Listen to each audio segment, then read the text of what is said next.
আচ্ছা, আজকে আমরা লাইফ সায়েন্সে যেটা করবো সেটা হচ্ছে বংশগতি এবং কয়েকটি জিনগত রোগ, এই হচ্ছে চ্যাপ্টার। তো এই চ্যাপ্টারটা আজকে আমরা লাইফ সায়েন্সে স্টার্ট করবো, বংশগতি এবং কয়েকটি জিনগত রোগ। চ্যাপ্টারটার যে শব্দটা ইউজ হচ্ছে বংশ এবং গতি। বংশ বা বংশ বিস্তার, এই শব্দটির সাথে যে শব্দটি জড়িত সেই শব্দটির নাম হচ্ছে জন্ম। ডেফিনেটলি চ্যাপ্টার শুরুতে তোমাকে কী করবে, জন্মের একটা কনসেপ্ট দেবে, জন্মের একটা ধারণা দেবে। তাই যেমন চ্যাপ্টারের সূচনাতে ইন্ট্রোডাকশনে জন্ম সম্পর্কে আমাদের হালকা ধারণা দিয়েছি। কী বলতে, পরিবারে এবং সন্তান জন্মালে বড়রা বলে থাকে যে শিশুটির গায়ের রং বাবার মতো হয়েছে। আবার অনেকে বলে যে শিশুটির চোখ দুটি মায়ের মতো। জীবের একটি প্রধান বৈশিষ্ট্য হচ্ছে জন্মের মাধ্যমে জীবের বংশধারা বজায় থাকে, অর্থাৎ পিতা এবং মাতার বৈশিষ্ট্য বংশানুক্রমিকভাবে সন্তানের দেহে ক্যারি করবে। তার মানে বলো, এ হচ্ছে বাবা, এ হচ্ছে মা। এবার এদের রিপ্রোডাকশন প্রসেসের ফলে এরা যখন জন্ম প্রসেসে পার্টিসিপেট করছে, তখন এদের যে সন্তান হচ্ছে, সন অথবা ডটার হোয়াটএভার, এদের মধ্যে বাবার হয়তো কিছু বৈশিষ্ট্য দেখা যাচ্ছে, আমার মায়ের কিছু বৈশিষ্ট্য দেখা যাচ্ছে। হয়তো গায়ের রংটা বাবার মতন পেয়েছে, চোখটা হয়তো মায়ের মতন পেয়েছে। এই যে প্রসেসটা, এই প্রসেসটাই হচ্ছে অ্যাকচুয়ালি বংশগতিটা আমরা অ্যাকচুয়ালি পড়বো। এই প্রসেসটাই আমরা অ্যাকচুয়ালি পড়বো। এবার এই বংশগতির কনসেপ্টটা নিয়ে যখন ডিসকভার করা হয়েছে বা একটা প্রপার প্রমাণ নিয়ে আমাদের দেখানো হয়েছে, সেই দেখাবার কাজটা কিন্তু যে ব্যক্তিটা করেছিল, সেই ব্যক্তিটার নাম ছিল গ্রেগর জোহান মেন্ডেল। কি নাম? Gregor Johann Mendel. মনে রাখবে, এই নামটা হচ্ছে মেন্ডেল। এই ব্যক্তিটা অস্ট্রিয়ার লোক ছিল। অস্ট্রিয়া হচ্ছে এখন ইউরোপের একটা ছোট্ট দেশ। অস্ট্রিয়া হাঙ্গেরি, তোমরা তো পড়েছো হয়তো হিস্ট্রিতে। অস্ট্রিয়ার লোক ছিল এবং বেসিক্যালি উনি কি ছিল, ধর্মযাজক, মানে খ্রিস্টান ক্যাথলিক টাইপ ছিল, ধর্মযাজক। তো উনি প্রায় অ্যারাউন্ড 7 বছর ধরে, অ্যাবাউট 7 ইয়ার্স ধরে গাছের ওপরে কি করেছে, বংশগতির মাল্টিপল এক্সপেরিমেন্ট করে একটা কনক্লুড করেছে বা একটা ধারণায় গিয়ে উপনীত হয়েছে, হ্যাঁ ব্যাপারটা এরকম হয়। বোঝাতে পারলাম? এবার ইনি যেহেতু সর্বপ্রথম ব্যক্তি যে এটাকে প্রুফ করে দেখাবার চেষ্টা করেছে, এই তার চেষ্টার জন্য আমরা গ্রেগর জোহান মেন্ডেলকে বংশগতি বিদ্যার জনক বলে থাকি। গ্রেগর জোহান মেন্ডেলকে বংশগতি বিদ্যার জনক বলে থাকি। মনে রাখার বিষয়, একটু লক্ষণীয় বিষয়, ব্যক্তিটির নাম গ্রেগর জোহান মেন্ডেল। আমরা ফিজিক্যাল সায়েন্সে বা একটা টপিক পড়ি, সেই টপিকটার নাম হচ্ছে পিরিয়ডিক টেবিল বা পর্যায় সারণী। বাংলা মিডিয়ামে ফোকাস করবে। এই পর্যায় সারণীতে যে ব্যক্তিটা করেছিল তার নাম ছিল মেন্ডেলি।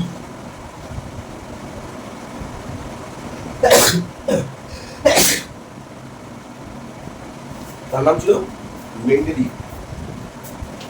এবার পরীক্ষায় এই দুটো নামের যে শেষেরটা সেম টাইপের দেখতে বলে, আমরা যখন পড়াশোনা করতাম, আমাদের কিছু বন্ধু এই পিরিয়ডিক টেবিলের এখানে গিয়ে মেন্ডেল লিখত। যেহেতু পিরিয়ডিক টেবিলও তোমাদের ক্লাস 10-এ থাকে এবং বংশগতি বা হেরিডিটিও তোমার ক্লাস 10-এ থাকে, তা ও কী করতো, ভুল করে মেন্ডেলিটাকে মেন্ডেল করে দিত এবং কী করতো, নাম্বারটা কেটে দিত। এই জন্য বললাম একটু গোলাবে না, এটা একটু সমস্যা আছে, আর কিছু না। তাই জন্য দেখবে বইয়ে লেখা আছে যে ভাই গ্রেগর জোহান মেন্ডেলকে বংশগতি বিদ্যার জনক বলা হয়, যিনি 7 বছরের মতো মটন গাছের উপরে টেস্ট করেছিল এবং টেস্ট করে কতগুলো তার বক্তব্য রেখেছিল যে দেখো এগুলো বংশগতিতে হয়ে থাকে। আচ্ছা, এবার বংশগতিতে অবশ্যই আমরা যদি পড়ি, ডেফিনেটলি এই চ্যাপ্টারের প্রথমের দিকে যেগুলো হয় সেগুলো হচ্ছে কতগুলো টার্মিনোলজি। মানে আমি যখন চ্যাপ্টারটা শুরু করছি বংশগতি, বিশেষ করে আমরা এখন বংশগতিতে ফোকাস করছি, সেই বংশগতি চ্যাপ্টারের সবার আগে যেটা হয় হচ্ছে টার্মিনোলজি। যে শব্দের মানে আমাকে আগে বুঝতে হবে। আমি যদি শব্দগুলি মানে না বুঝতে পারি, আমি কোনোদিন সেগুলোকে ডিকোড করতে পারবো না। যেমন প্রথমেই যে জিনিসটা বলছি সেটা হচ্ছে বংশগতিটা কি। প্রথমে একটা বিষয় হচ্ছে, সেটা বলছে বংশগতিটা কি, মানে ইংরেজি বলে হেরিডিটরিটা কি।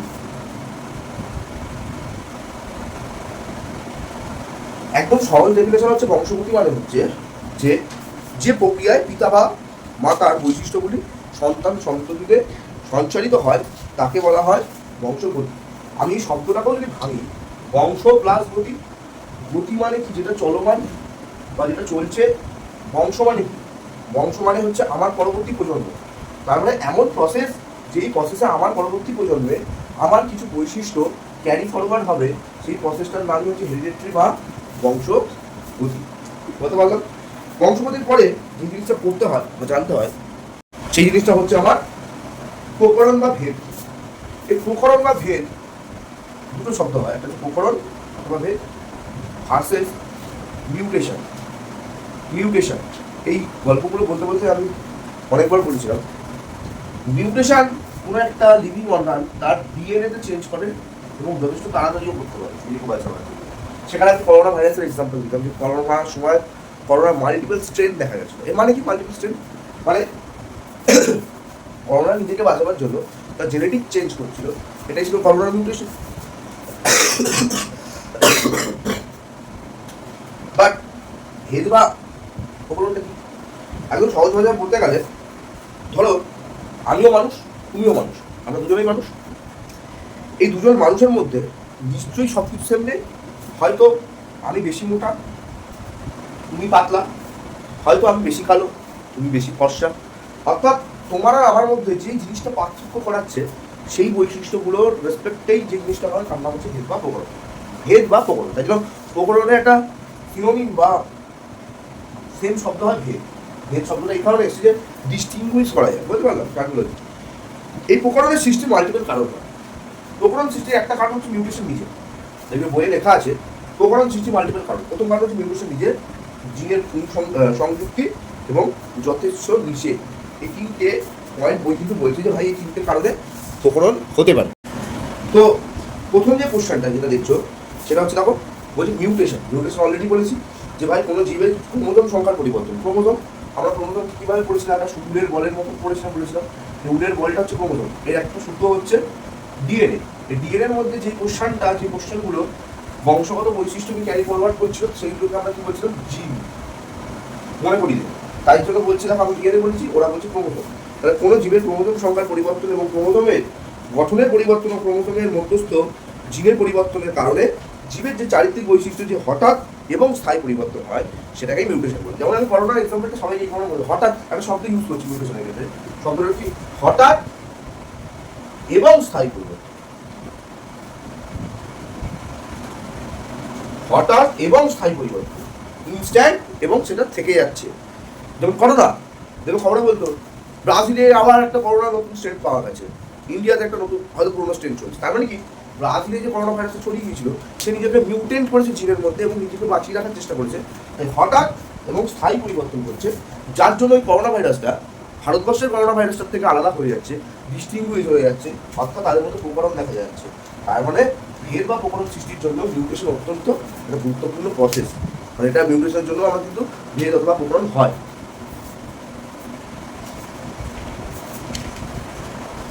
এবার সেকেন্ড রিজনটা হচ্ছে জিনের পুংসংযুক্তি। তো রিকম্বিনেশন অফ দ্য জিনস মানে মিওসিস কোষ বিভাজন আমরা করেছিলাম।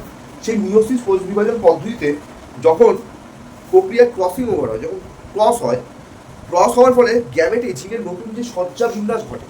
মানে যখন মিওসিস কোষ বিভাজন হচ্ছে, যখন ক্রস হয়, সেই ক্রসিংয়ের সময় গ্যামেট যে ক্রিয়াটা হয়, পুং গ্যামেট এবং স্ত্রী গ্যামেট, সেই গ্যামেটে জিনের যে নতুন সজ্জা মানে জিন নতুনভাবে স্ট্রাকচারালভাবে ইনফর্ম হয়, সাজে, সেটাকে বলে জিনের পুং সংযুক্তি।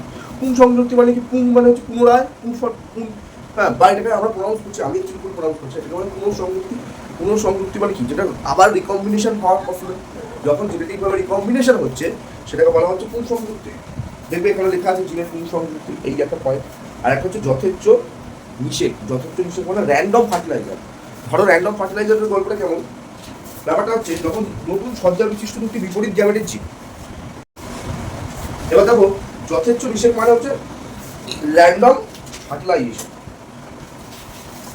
দেখো যদি র্যান্ডম ফার্টিলাইজেশন গল্পটা কেমন,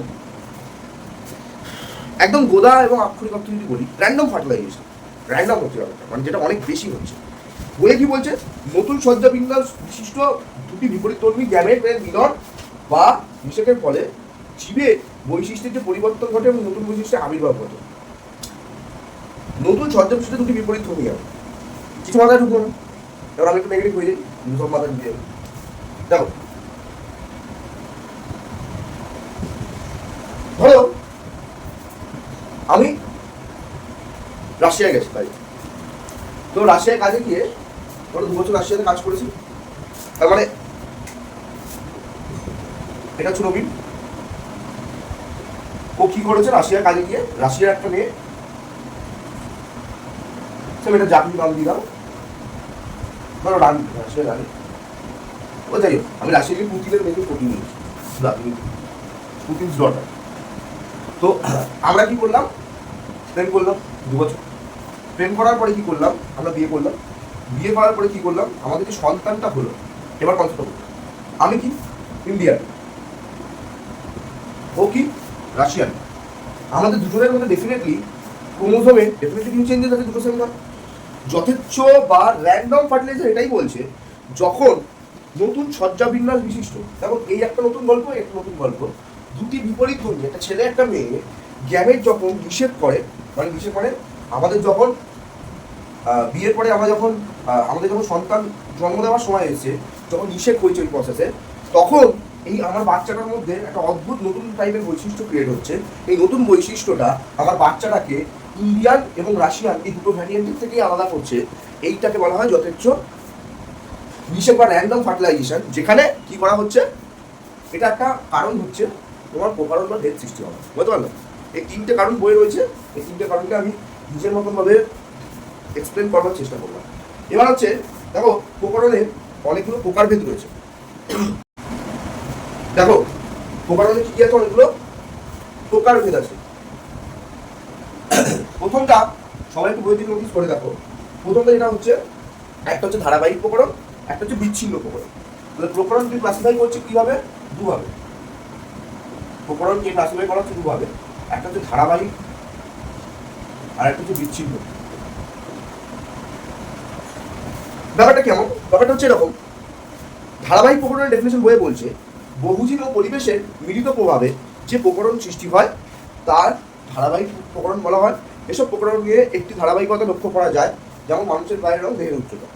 বহুজীব ও পরিবেশের মিলিত প্রভাবে যখন আমরা দেখতে পাই, মানে সিম্পল ভাবে যদি বলা যায় যে বহুজীব জিনের মধ্যে, মানে আমি বললাম যে ভাই আমার ক্রোমোজোম আছে, সেই ক্রোমোজোমের যে সূত্র, সেইটাকে আমরা একটা ডিএনএ বলছি। এই ডিএনএ যে পোর্শনটা বংশগত বৈশিষ্ট্যকে ক্যারি করে, তাকে আমরা জিন বলি। এই জিনটা একটা ডিএনএ যে মাল্টিপল বৈশিষ্ট্য ক্যারি করে, যেটাকে বহুজিন বলা হচ্ছে। হ্যাঁ, সেই বহুজীব এবং পরিবেশ, পরিবেশ মানে এনভায়রনমেন্ট, নেচার, তাদের মিলিত প্রভাবে জীবদেহে যে ধরনের প্রকরণ সৃষ্টি হয় তাকে ধারাবাহিক প্রকরণ বলে। আর বিচ্ছিন্ন প্রকরণ হচ্ছে সাধারণত একক জিনের মিউটেশনের ফলে, একটাই জিন তার মিউটেশনের ফলে যে ধরনের প্রকরণ সৃষ্টি হয় তাকে বলা হয় বিচ্ছিন্ন প্রকরণ। খুব সিম্পল, বিচ্ছিন্নটা মানে আলাদা, মানে এরা হচ্ছে বহুজীব, মনে রাখো বিচ্ছিন্ন ধারাবাহিকের মধ্যে মনে রাখাটা কি হচ্ছে, এর মধ্যে গল্পটা হচ্ছে মাল্টিপল জিন্সের একটা চেঞ্জেস দেখা দিতে পারে। বহুজীব, সরি বাহুজীব, বহুজীব। আর বিচ্ছিন্নতা কি হচ্ছে, একটাই জিন, সেই একটাই জিনের মিউটেশনের কারণে আমাদের এই যে বলছি, সাধারণত একক জিনের মিউটেশনের কারণে এই ধরনের প্রকরণ সৃষ্টি হয় বলে একে বিচ্ছিন্ন জিন বলে। যেমন মানুষের হাত পায়ের আঙুলের সংখ্যা 5-এর বেশি, তারতম্যযুক্ত। অনেকের ঋত্বিক রোশনের দেখবে এখান থেকে ওরা সম্ভবত, মানে আমাদের থাম থেকে ওনার দেখবে একটা আঙুল বেরিয়েছে। এগুলো একটা মিউটেশনের এক্সাম্পল, যেটা ঋত্বিক রোশনকে বাকিদের থেকে আলাদা করছে এবং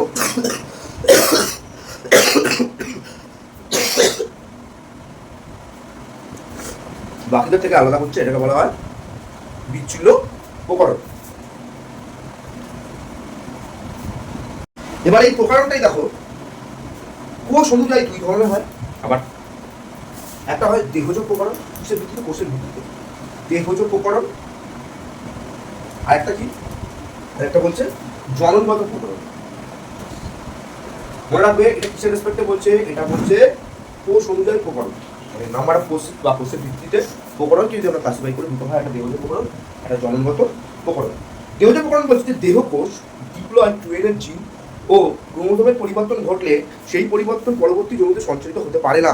এই জাতীয় প্রকরণকে দেহজ প্রকরণ বলে। মানে কি বলছে, দেহ কোষ মনে রাখবে দেহকোষ, মানুষের যে দেহকোষ, যে কোনো প্রাণী, এই দেহকোষ সবসময় টুয়েড হয়। এই টুয়েডটাকে আমরা কি বলি? ডিপ্লয়। ডিপ্লয় ডিপ্লয় কেন? দুটো আছে, দুটো মানে double for D for deploy. যদি ডিপ্লয়েড হয়, এই ডিপ্লয়েডের জিন ও ক্রোমোজোমের পরিবর্তন ঘটলে, কি কি পরিবর্তন? জিন ও ক্রোমোজোম, জিন ও ক্রোমোজোম এই দুটো যদি চেঞ্জ হয়ে যায়, সেক্ষেত্রে কি হয়? পরবর্তী প্রজন্মে বা পরবর্তী জন্মতে, মানে আমার পরবর্তী যে বংশ পরম্পরা আসছে, সেই কারণে কি হচ্ছে, এটা সঞ্চারিত করতে পারছে না। তার জন্য কি হচ্ছে, পরবর্তী প্রজন্মে আমার কোনো ক্যারেক্টারিস্টিক বৈশিষ্ট্য সেইভাবে পাচ্ছে না। তো সেই কারণে কি হচ্ছে, ভেদ বা প্রকরণের সৃষ্টি হচ্ছে। এটাকে বলা হয় দেহজ প্রকরণ। আর একটা জননগত প্রকরণ। জনন কোষ, মনে রাখবে দেহজ কোষ হচ্ছে সবসময় ডিপ্লয়েড টুয়েড, আর জনন কোষ আমরা যখন সব ইউজ করবো জনন কোষ, এই জনন কোষ সবসময় কি হয়? এন। জনন কোষ কি হয়? N, haploid.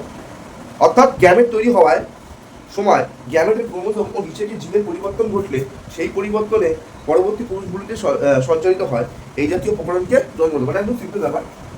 ধরো যখন আমাদের গ্যামেট তৈরি হচ্ছে, গ্যামেট নিষেক হবে, শুক্রাণু ডিম্বাণু মিলিত হবে, সেই সময় যদি কোনো চেঞ্জেস দেখা যায়, কিসের মধ্যে চেঞ্জেস দেখা যাবে?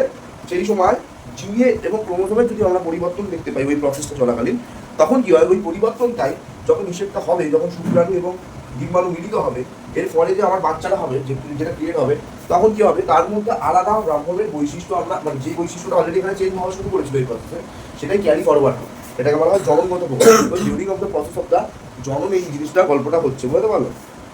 তারপরে দেখবে অনেকগুলো এক্সাম্পল আছে। এই যেমন এখানে একটা এক্সাম্পল বলছে, জাপানের হিরোশিমা ও নাগাসাকি অঞ্চলে বোমা বিস্ফোরণে বিকিরণ জনিত প্রভাবে আহত সেই অঞ্চলে এখনো বিকলাঙ্গ শিশু জন্ম হচ্ছে। তাহলে এটা কিভাবে হচ্ছে?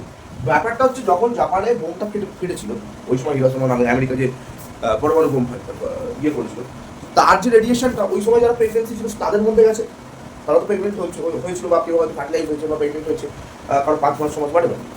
যারা নিষেকটা হয়েছিল ওই সময়, মানে নিষেক প্রসেসের মধ্যে দিয়ে যাচ্ছে, ফার্টিলাইজিং প্রসেস, মানে জাইগোট মহিলা ব্লাস্টগুলো, তখন ডেফিনেটলি ওই রেডিয়েশনের জন্য তাদের ওই নিষেকের মধ্যে চেঞ্জেস এসেছে, যেটা বলছে বইয়ে নিষেকের চেঞ্জ আসতে হবে।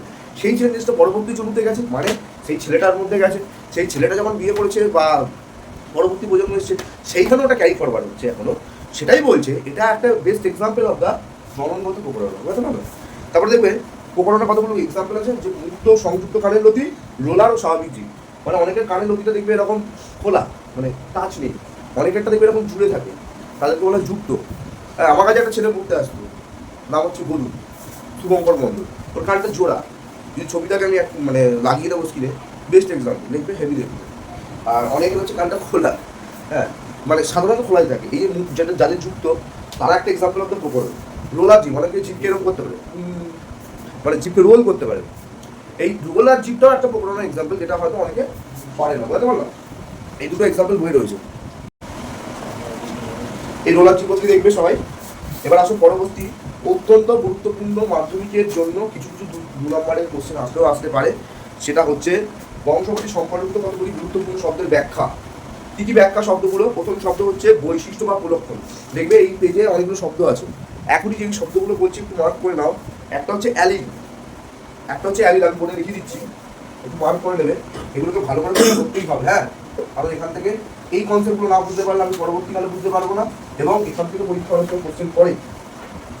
1 নম্বর যেটা মনে রাখতেই হবে সেটা হচ্ছে অ্যালিল। 2 নম্বর যেটা মনে রাখতে হবে সেটা হচ্ছে লোকাস। 3 নম্বর যেটা মনে রাখতে হবে সেটা হচ্ছে বংশগতি একক ফ্যাক্টর বা জিন। পরীক্ষায় কোশ্চেন করে বংশগতির একক কি, তোমরা লিখতে হবে জিন।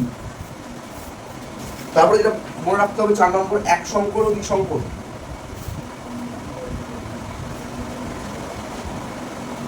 এক সংকর ও দ্বিসংকর। তারপরে দেখো একটা আছে 6 নম্বর, হেটারোজাইগাস হোমোজাইগাস, ভেরি ইম্পর্টেন্ট, সমসংকর। আর 6 নম্বর হচ্ছে বিষম সংকর। এই দুটো, হেটারোজাইগাস হোমোজাইগাস, সমসংকর, বিষম সংকর, এই দুটো জিনিস। জন্মিত্ব জনু, আচ্ছা তার আগে আছে ব্যাপারটা সংকরায়ন করতে হবে, এগুলো মানে বুঝতে হবে। সংকরায়ন বা হাইব্রিডাইজেশন। 8 নম্বর জন্মিত্ব জনু, অপত্য জনু। জনিত জন্ম, অপত্য জন্ম, আর এটা হচ্ছে অপত্য জন্ম। এদের মানে কি এটা বুঝতে হবে। তারপর হচ্ছে প্রকট ও প্রচ্ছন্ন বৈশিষ্ট্য, প্রকট ও প্রচ্ছন্ন বৈশিষ্ট্য। তারপরে আছে দেখো 11 নম্বর, ফিনোটাইপিক ও জিনোটাইপিক কি? ফিনোটাইপ ও জিনোটাইপ কি? ফিনোটাইপ ও জিনোটাইপ কি? এইসব গল্পগুলো আমাদের করতে হবে। মোটামুটি 11টা জিনিস কিন্তু করতেই হবে, কারণ এখান থেকে অনেক কিছু ডাইরেক্ট কোশ্চেন করে, অনেক কিছু ইয়ে করে কোশ্চেন করে, ব্যাক এন্ডে কোশ্চেন করে, বুঝতে পারলো? তো এখন আমরা এই প্রত্যেকটা টার্মিনোলজিকে একটু ডিসকাস করে নেবো। দেখো প্রথম টার্মিনোলজি হচ্ছে অ্যালিল। অ্যালিল কি বলছে?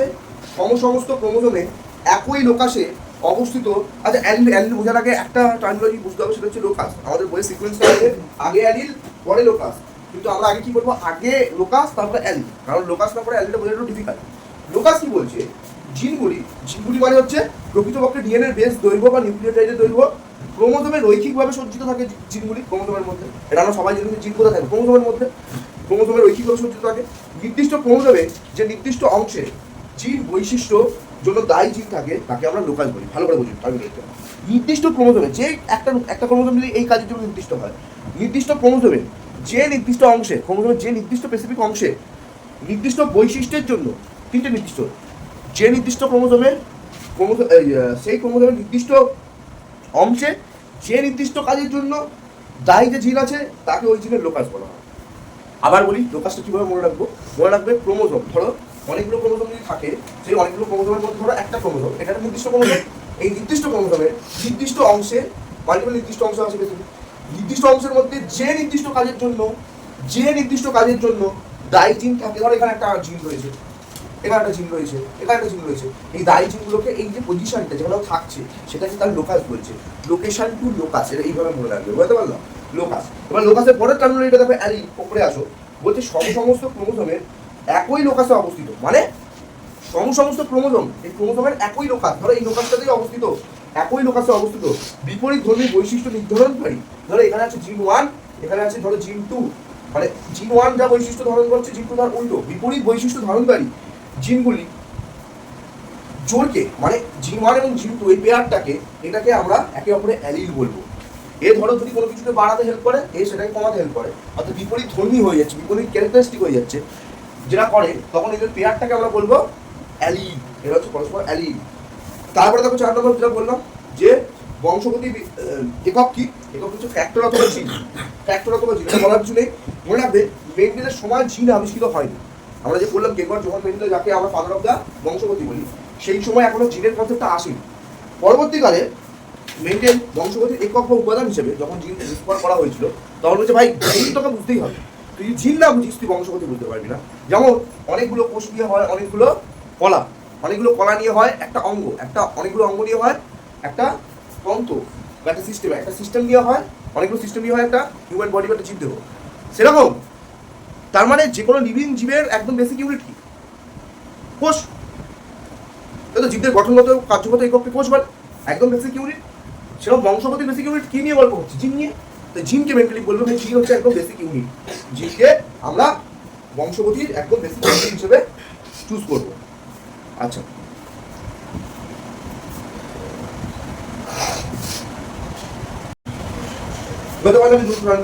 এবার দেখো এক সংকর কি সংকর। এক সংকরকে মনে রাখবে একই প্রজাতিভুক্ত একজোড়া বিপরীত বৈশিষ্ট্যের ভিত্তিতে সংকরায়ন ঘটনাকে এক সংকর বলা হয়। কি বলছে? একই প্রজাতিভুক্ত একজোড়া বিপরীত বৈশিষ্ট্যের ভিত্তিতে। একটা এক্সাম্পল দিয়ে ব্যাপারটা বোঝাই। ধরো একই প্রজাতি, আচ্ছা এগুলো আমি তো মুছে দিলাম, এগুলো লিখে নিতে সবাই আশা করি, একটু মুছে দিলাম, এবার বোঝাতে সুবিধা হবে। ধরো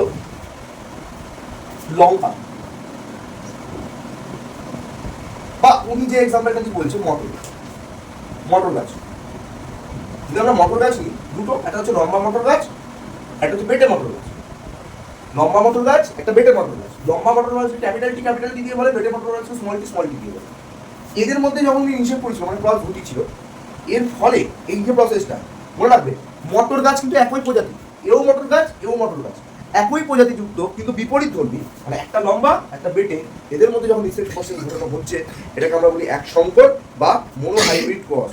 আর দুজোড়া বিপরীত বৈশিষ্ট্য নিয়ে যখন সংক্রমণ করা হয়, মানে একই প্রজাতির মধ্যে দুজোড়া বিপরীত বৈশিষ্ট্য, অলরেডি এখানে একটা ছিল, এখানে আমি করে দিলাম যে গাছটার মটরের যে বীজগুলো হয় যেগুলো আমরা খাই, মটরের দানা, সেটা যদি আমি গোল করে দিই, গোল, আর এখানে আমি কি করে দিই কুঞ্চিত, কুঞ্চিত মানে একটু চুপসানো। তারপরে দেখো এখানে একটা বৈশিষ্ট্য অ্যাড হয়ে গেল, তারপরে এখানে দুটো বৈশিষ্ট্যের ভিত্তিতে যখন তুই ক্রস করাচ্ছিস, নিষেধ প্রসেসটাকে পার্টিসিপেট করাচ্ছিস, সেটাকে বলা হয় দ্বিসংকর জনন পরীক্ষা। তাহলে এক সংকরের দ্বিসংকরের ডেফিনেশন কি? একই প্রজাতিভুক্ত গাছ হতে হবে বা প্রাণী হতে হবে, একই প্রজাতিভুক্ত প্রাণীর যদি আমরা কেবলমাত্র এক জোড়া বৈশিষ্ট্যের রেসপেক্টে যদি আমরা ক্রস করাই বা নিষেধ করাই, সেইটাকে আমরা বলি এক সংকর। একই প্রজাতির গাছ, মটর গাছের মধ্যে দুটো বৈশিষ্ট্যের রেসপেক্টে যদি ক্রস করাই, সেটাকে আমরা বলবো দ্বিসংকর জনন। বলতে পারলাম? আরেকটা হচ্ছে দেখো, তারপরে টার্মিনোলজি বললাম সমসংকর জীব বা হোমোজাইগাস, আর বিষমসংকর জীব বা হেটেরোজাইগাস। সমসংকর জীব কি বলছে? সমস্ত ক্রোমোজোমের জোড়া একই লোকাসে যদি একটি বৈশিষ্ট্য বহনকারী দুটি একই রকম অ্যালিল থাকে, তবে ওই বৈশিষ্ট্যের জন্য দায়ী জীবটিকে হোমোজাইগাস জীব, ও জীবটি যে জাইগোট থেকে সৃষ্টি হয় তাকে হোমোজাইগোট বলে। কি বলছে? সমস্ত ক্রোমোজোমে জোড়ার জোড়ার একই লোকাসে, মানে জিনের যে লোকাসটা সেটা একই লোকাসে হতে হবে, একই লোকাসে যদি একই বৈশিষ্ট্য বহনকারী দুটি একই রকম অ্যালিল থাকে। মানে গল্পটা হচ্ছে জিনের যে পজিশনে ধরো জিন রয়েছে, এখানে ধরো জিন 1 আর এখানে ধরো জিন 2 আছে, এরা হচ্ছে একই কাজ করবার মতন একটা অ্যাপ্রোচ আছে। এই যে বলছে দেখো একই বৈশিষ্ট্য বহনকারী দুটি অ্যালিল থাকে, মানে দুটোই একই একটা বৈশিষ্ট্য ক্যারি করছে, তবেই সেটাকে আমরা হোমোজাইগাস বলবো। অ্যালিল কি বলেছিলাম? অ্যালিলের ডেফিনেশন বলেছিলাম যে ভাই জিনের যে লোকাসে থাকবে সেই লোকাসে একে অপরের বিপরীত বৈশিষ্ট্য মানে বিপরীত কম্বিনেশনে থাকলে তাদেরকে পরস্পর অ্যালিল বলে। একই কেন বলতে পারে? এবার বলছে দুটো জিন রয়েছে, এই দুটো জিন কি বলছে সেম টাইপের যদি কোনো বৈশিষ্ট্য ক্যারি ফরওয়ার্ড করে, তবে সেই জীবটাকে আমরা বলবো সমসংকর জীব বা হোমোজাইগাস, সমসংকর জীব।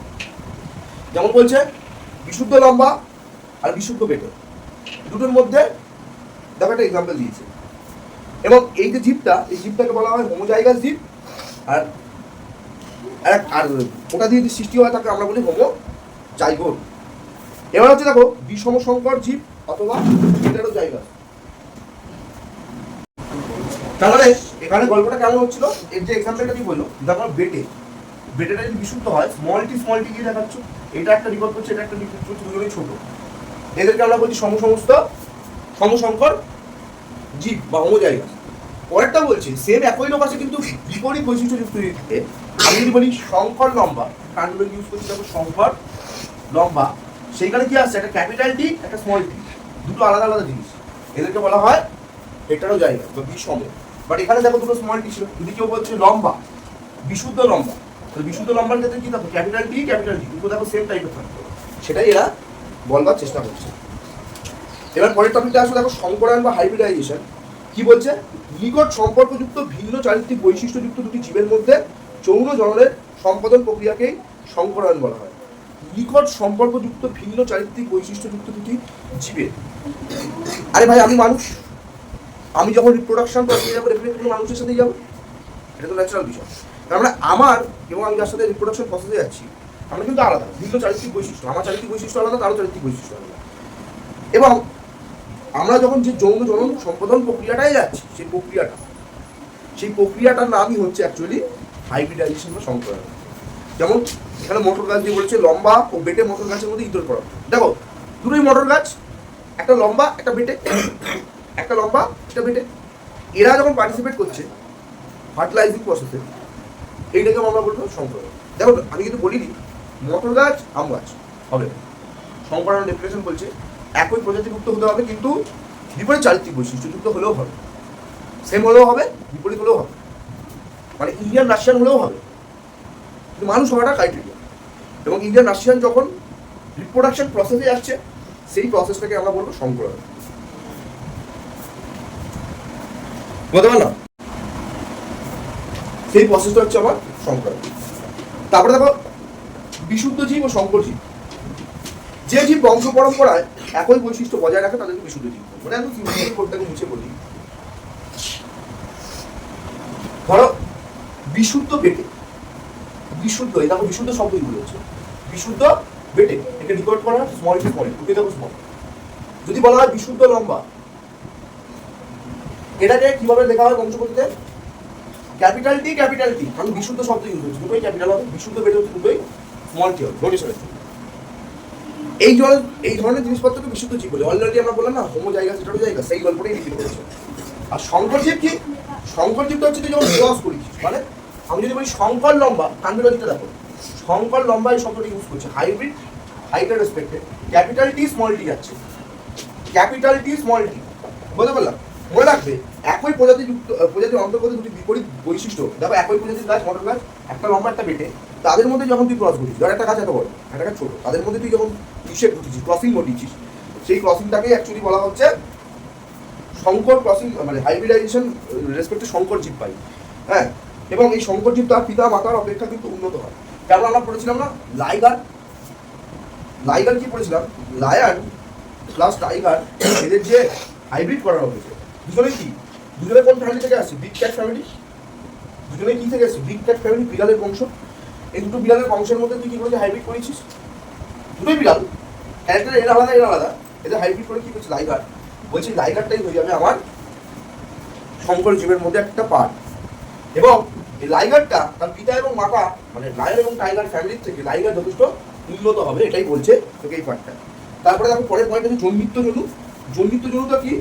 সংকরায়ন তুই যখন পরীক্ষা করছিস বা হাইব্রিডাইজেশন করছিস, তুই যাদেরকে চুজ করছিস লায়ন আর টাইগার, এই লায়ন আর টাইগারটার থেকে তো লাইগার হচ্ছে, তারপরে তো তাদের যে বাচ্চাটা হচ্ছে তার সেটা হচ্ছে লাইগার। এই লায়ন আর টাইগারটাকে বলা হয় জন্মিত্ব জনু। এবং পরবর্তী যে জনুটা ক্রিয়েট হয়, অর্থাৎ দুটি হোমোজাইগাস ও দুটি হেটেরোজাইগাস, বা একটি হোমোজাইগাস একটি হেটেরোজাইগাস, এদের জন্মিত জীবের মধ্যে যৌন জননের মাধ্যমে যে অপত্য জীব সৃষ্টি হচ্ছে, মানে আমাদের লাইগার, এই লাইগারটা যদি সৃষ্টি হচ্ছে এদের থেকে, এরা হচ্ছে জন্মিত, এদের থেকে যে সৃষ্টি হচ্ছে তাকে আমরা কি বলবো? অপত্য। হ্যাঁ, একে বলা হচ্ছে অপত্য জেনারেশন, বুঝতে পারলাম? আচ্ছা, তারপরে দেখো প্রকট ও প্রচ্ছন্ন বৈশিষ্ট্য। প্রকট ও প্রচ্ছন্ন বৈশিষ্ট্য মানে যে বৈশিষ্ট্যটা তোমার জন্মের পরে মানে হয়, যে বৈশিষ্ট্য তোমার কি হয় জন্মের পরে প্রকাশ পায়, সেটাকে বলা হয় প্রকট বৈশিষ্ট্য। আর যেইটা পায় না সেটা প্রচ্ছন্ন বৈশিষ্ট্য। একটা উদাহরণ দিয়ে বলি, যদি কোনো জিনিস, আচ্ছা দেখো আগে ডেফিনেশনটা দেখো, কোনো জিনিস সাপেক্ষে হোমোজাইগাস অথবা হেটেরোজাইগাস জীব। সো এই হোমোজাইগাস কি, এখন একটু কোশ্চেন করি, একটু আমি বললাম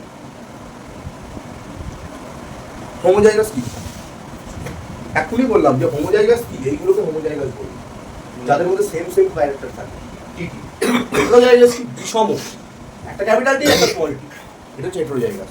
তাহলে এখন প্রশ্ন বলছে কোনো জিনিস সাপেক্ষে হোমোজাইগাস ও হেটেরোজাইগাস জীবে জিন নিয়ন্ত্রিত বৈশিষ্ট্যকে বহিঃপ্রকাশকে বলা হয় প্রকট বৈশিষ্ট্য। মানে জিন যে সকল বৈশিষ্ট্য ক্যারি ফরওয়ার্ড করছে বা ক্যারি করছে, সেইটাকে যে প্রকাশ করছে, যখন প্রকাশ পাচ্ছে, ধর আমার বাপ কালো, আমার মা ফর্সা, আমি হয়েছি কালো, তাহলে আমার বাপের জেনেটিক বৈশিষ্ট্যটা আমার এইখানে কি হয়েছে? প্রসেসের পরে প্রকাশ হয়েছে। এই যে প্রকাশ হয়েছে, আমার মায়ের তো ফর্সাটা প্রকাশ পায়নি, এই প্রকাশ হওয়াটাকে বলা হয় প্রকট বৈশিষ্ট্য, প্রকট হলো, ছেলেও কালো হয়ে গেছে। আর প্রচ্ছন্ন কি বলছে? হেটেরোজাইগাস জীবে যে বৈশিষ্ট্যের বহিঃপ্রকাশ ঘটে না, কিন্তু হোমোজাইগাস জীবে ওই বৈশিষ্ট্যের বহিঃপ্রকাশ ঘটে। লজিকটা তুই কি নিয়েছিস? হেটেরোজাইগাস, টার্মিনোলজি বোর্ডের দিকে দেখতে হবে। হেটেরোজাইগাস জীব, ক্যাপিটাল টি স্মল টি, এর মধ্যে স্মল টিও রয়েছে। স্মল টি কাকে ডিকোড করে? বেটেকে। ক্যাপিটাল টি কাকে ডিকোড করে? লম্বাকে। কিন্তু এখানে গাছটা কি হচ্ছে? আলটিমেট লম্বা।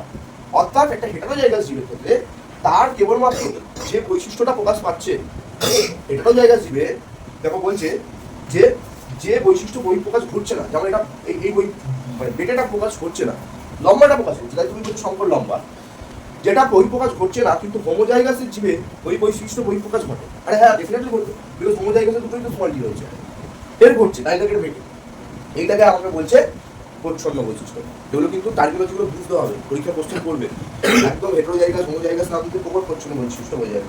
এবার আসলে দেখো ফিনোটাইপিক ও জিনোটাইপিক। বলছে জিন নিয়ন্ত্রিত জীবে,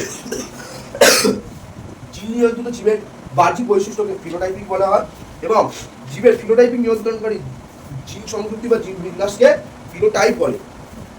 জিন নিয়ন্ত্রিত জীবের বাহ্যিক বৈশিষ্ট্যটাকে বাইরের বৈশিষ্ট্যগুলোকে বলা হয় ফিনোটাইপ, এবং জীবের ফিনোটাইপ নিয়ন্ত্রণকারী জিন সংযুক্তি বা জিনের মিলনকে বলা হয় জিনোটাইপ। তো ফিনোটাইপ এবং জিনোটাইপ পরীক্ষায় কোশ্চেন করে। যেমন একটা এক্সাম্পল বলছে যে মিষ্টি মটর গাছের লম্বা বৈশিষ্ট্য হলো ফিনোটাইপ, লম্বাটা হচ্ছে ফিনোটাইপ, আর লম্বা বৈশিষ্ট্য নিয়ন্ত্রণকারী জিনোটাইপ হচ্ছে ক্যাপিটাল টি অথবা ক্যাপিটাল টি স্মল টি। বুঝতে পারলে ব্যাপারটা? এই হচ্ছে ব্যাপার। এই টার্মিনোলজি কিন্তু খুব ভালো করে তৈরি করতে হবে, টার্মিনোলজি না বুঝতে পারলে এরপরে কিছু বুঝতে পারবে না। প্রথম কথা, টার্মিনোলজি দিয়ে পরীক্ষা কিন্তু প্রচুর কোশ্চেন দেয়। এবার যে কোশ্চেনটা বলছে যে মটর গাছের উপরে মেন্ডেলের কাজ, কি কি কাজ করেছে। প্রথম কথা হচ্ছে মেন্ডেল জন্মিত্ব নির্বাচন। জন্মিত্ব মানে বললাম যে বাপ মাকে বলা হয় জন্মিত্ব, যার থেকে অপত্য ক্রিয়েট হচ্ছে। মেন্ডেল যখন জন্মিত্ব নির্বাচন করেছিল, 7টি বিশুদ্ধ চারিত্রিক বৈশিষ্ট্য যুক্ত মটর গাছ নির্বাচন করেছিল। কটা? 7খানা মটর গাছ চুজ করেছিল। 7টি বিপরীত চারিত্রিক যুক্ত বৈশিষ্ট্য মটর গাছ চুজ করেছিল। তারপরে কি করেছিল? সংকরায়ন করেছিল। সংকরায়ন মানে কি? দুটো বিপরীত বৈশিষ্ট্যের রেসপেক্টে তাদের মিলনকে, নিষেধকে বলা হয় সংকরায়ন। সংকরায়নের ডেফিনেশনে পড়ালাম। তো সংকরায়নকেও কি করছে? ইমাসকুলেশন করেছে, ব্যাগিং করেছে, ইতর পরাগযোগ করেছে, ট্যাগিং করেছে, বীজ সংরক্ষণ করেছে, বীজ রোপণ ও চারাগাছ সৃষ্টি করেছে। ওরা বলতে এগুলো কি? ব্যাপারটা হচ্ছে মটর গাছের যে ফুলটা, আমি প্রথমে টার্মিনোলজি খুব তাড়াতাড়ি বোঝাবার চেষ্টা করছি। বোঝো, ইমাসকুলেশন মানে হচ্ছে মটর গাছের ফুল হচ্ছে উভয়লিঙ্গ ফুল। উভয়লিঙ্গ মটর গাছের ফুলের পুংকেশর বাদ দিয়ে ফুলটিকে স্ত্রী ফুলে কনভার্ট করা হচ্ছে।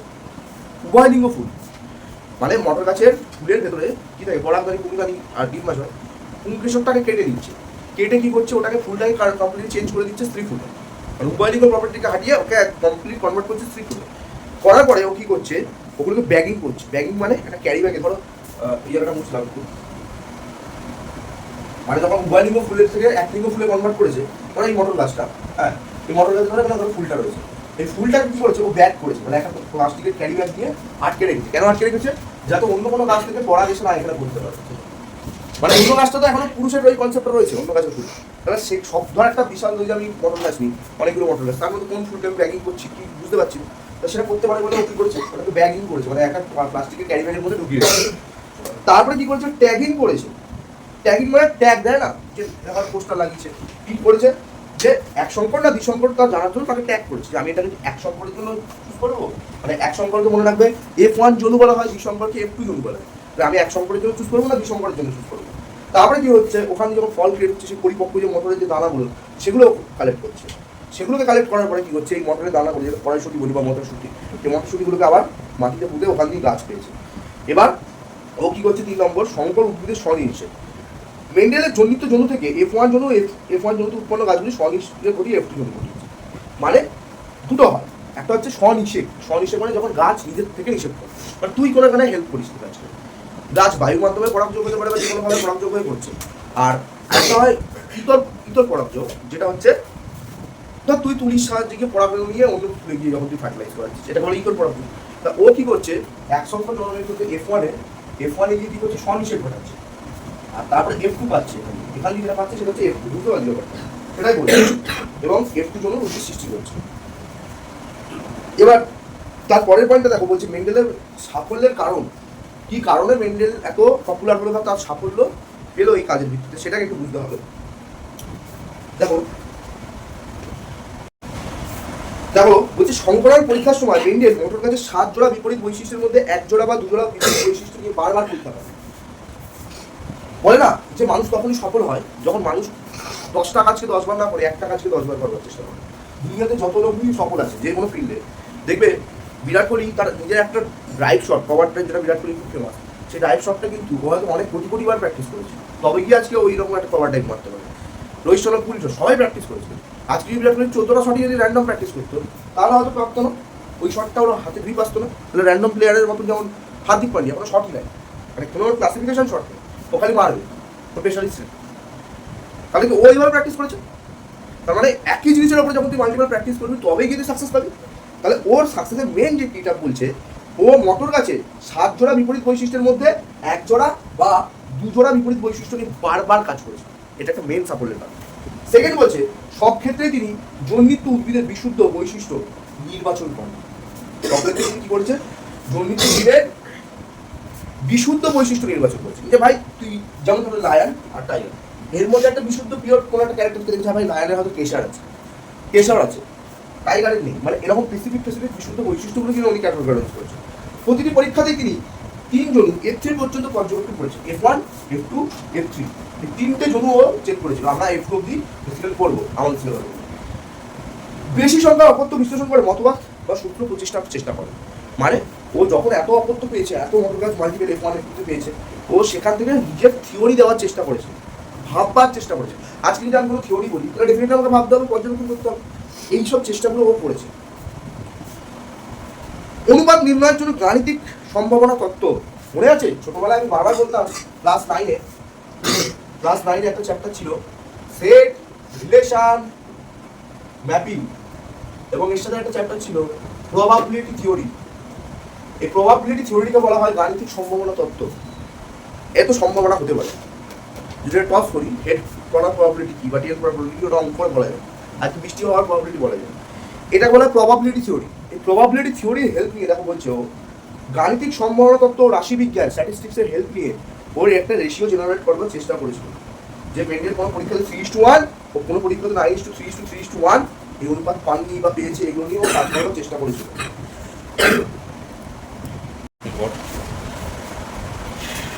বলতে পারলাম এরকম মাল্টিপল পয়েন্ট আছে। আমার ব্যক্তিগত কোনো বই থেকেও করতে পারো বা কারোর কাছে যদি আয়ন মার্টিন থেকেও করতে পারো, করে এগুলোকে একটু মনে রাখো। এগুলো পরীক্ষায় যদিও মেন্টাল সাপোর্টের কারণ তা তো আসে না, বাট তাও দেখে রেখো। এবার পরীক্ষা কোশ্চেন যেটা করে অনেক সময়, যে মেন্ডেলের মাথায় কি উঠলো যে ও হঠাৎ এত গাছ গাছালি থাকবে ও মটর গাছকে চুজ করেছে। এইটা কোশ্চেন করে মটর গাছ চুজ করার কারণটা কি, রিজনটা কি? এই সংকলন পরীক্ষায় মেন্ডেল মটর গাছ কেন নির্বাচন করছে, এটা হচ্ছে রিজন। কি বলছে? জনুক কাল। মটর গাছ হচ্ছে বর্ষজীবী, মানে জীবনচক্র সম্পন্ন করতে 2 থেকে 3 মাসের মধ্যে হয়ে যায়। ধরো ও যদি আম গাছ চুজ করতো, আম গাছ বড় হবে, আম দেবে, তাদের তো বছর খানেকের বলে। মটর গাছের time period, span of life কম। কেন? মটর গাছ হয়তো 2-3 মাসের মধ্যে বড় হয়ে যায়, বড় হয়ে মরে যাচ্ছে, ফল টল দিয়ে মরে যাচ্ছে। তাই জন্য দেখবি শীতকালেই তোমরা মটরশুঁটি বা কড়াইশুঁটি কচুরি আলুদম খাও না, ওটা শীতকাল ছাড়া অন্য সময় কেন পাওয়া যায় না? ওর জনকালটি 2 থেকে 3 মাস, শীতের সময়। বুঝতে পারলো? তারপর হচ্ছে দেখো ফুল, মটর গাছের ফুলটা উভয় লিঙ্গ হওয়ায় স্বাভাবিকভাবে স্বপরাগযোগ ঘটে। একটা ফুলের মধ্যে গর্ভকোষের পুংকোষের দুটোই রয়েছে, ওর স্বপরাগযোগ ঘটার সম্ভাবনা অনেকটা বেশি এই ফুলটা। সেকেন্ড হচ্ছে যে এই ফুলের আকার ও আকৃতি যথেষ্ট বড়। মটর গাছের ফুলগুলো অনেকটা বড় হয়, কেউ যদি মটর গাছ দেখে থাকো। এবার বড় হওয়ার জন্য ও সহজে ইভাসকুলেশন পদ্ধতি, অর্থাৎ কাঁচি দিয়ে ও কী করছে, কাটতে পারছে, কি পুংধানিটাকে কেটে দিতে পারছে, এবং টোটাল ফুলটা 3 ফুলে কনভার্ট করতে পারছে। যদি ফুলটা ছোটো কাটতে অসুবিধা হচ্ছে, ফুলটা বড় বলে কাটতে সুবিধা হচ্ছে, এই একটা রিজন। বিপরীত বৈশিষ্ট্য, মটর গাছের একটা বীজটার জন্য চুজ করেছে। মটর গাছের মাল্টিপল বৈশিষ্ট্য থাকে, কোনো মটর গাছ ছোটো, বেটে, গোল বীজ, কুঞ্চিত বীজ, এইসব মাল্টিপল বৈশিষ্ট্যের জন্য ও এক্সপেরিমেন্ট করতেও মটর গাছকে চুজ করেছে। আর কি খাঁটি অপত্য উৎপাদন, সংকরণের ফলে উৎপন্ন অপত্য উদ্ভিদের প্রজনক কম হওয়ায় পরবর্তী বংশধর সৃষ্টি করার ক্ষমতা থাকে। মানে F1 F2 পরে F3ও ক্রিয়েট করা যেতে পারে। বুঝতে পারবো? ও এই সব কারণকে বিশ্লেষণ করে সংকরণ পরীক্ষায় মেন্ডেল মটর গাছকে নির্বাচন করবে। ভেরি ইম্পর্টেন্ট টপিক, মনে রাখবে। পরের দিন আমরা মেন্ডেলের এক্সপেরিমেন্ট করবো। হ্যাঁ, সেটা কি আমরা ক্রস এক্সপেরিমেন্ট করবো, এক সংকর জনন পরীক্ষা মোটর গাছের ক্ষেত্রে, গিনিপিগের ক্ষেত্রে। আমরা পরের দিন ক্রসিং শেখাবো। হ্যাঁ, চেকার বোর্ড গল্পটা আমরা পরের দিন স্টার্ট করবো।